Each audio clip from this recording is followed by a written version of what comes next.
I respect the hell out of this game because... Having met some of the EVE players, you may have noticed a trend. The game tends to attract smart, passionate, often devious people.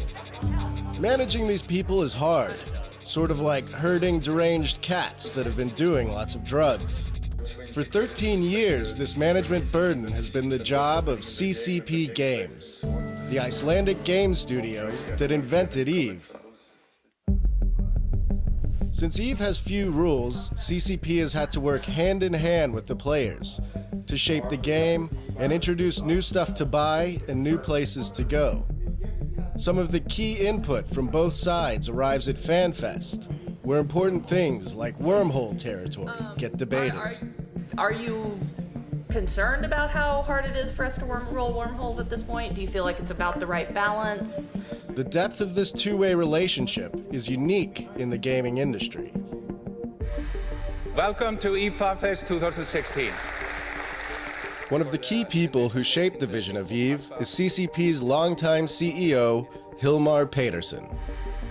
Hilmar is something of a philosopher when it comes to Iceland, science fiction, and the role that EVE may play in nothing less than the evolution of the human species. Why does it make so much sense that this game started in Iceland? When you're a kid in Iceland, you develop a clear sense that the country is here to kill you. And if you don't pay attention, you're just gonna die.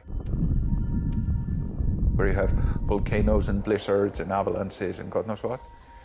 You really have to band together against the elements.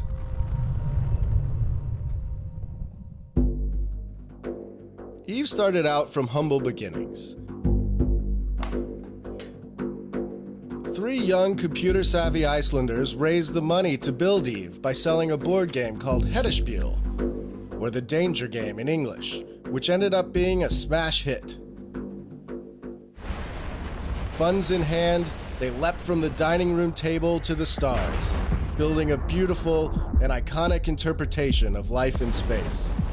As Hilmar sees it, EVE might now provide a roadmap for an interstellar society. We very much think about the game as a construct to inspire the manifest destiny of mankind, which is to grow beyond this planet. So we kind of look at EVE Online the closest thing you have today to live in space. So, and we believe by giving hundreds of thousands and millions of people that experience and that dream, we will bring closer to us the desire and drive to make it actually concretely happen. CCP has just released a new game called Valkyrie. It's a pure blow-em-up, high-action space war game, built for the virtual reality headsets just coming to market.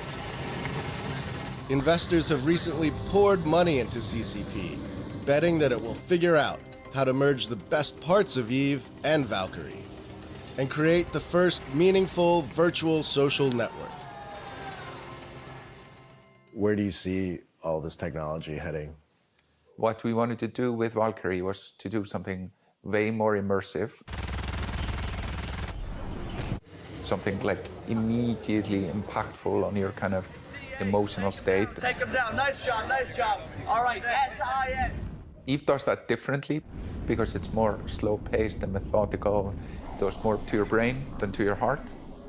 And ultimately, the dream is to kind of merge these two concepts.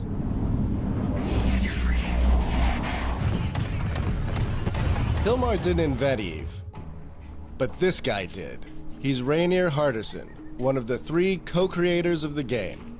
He explained the origins of EVE to me near a monument located beside the Reykjavik Marina. It was built to honor the EVE players with their gamer handles etched into the base. All during FanFest, people come to find their names and pay homage to the game.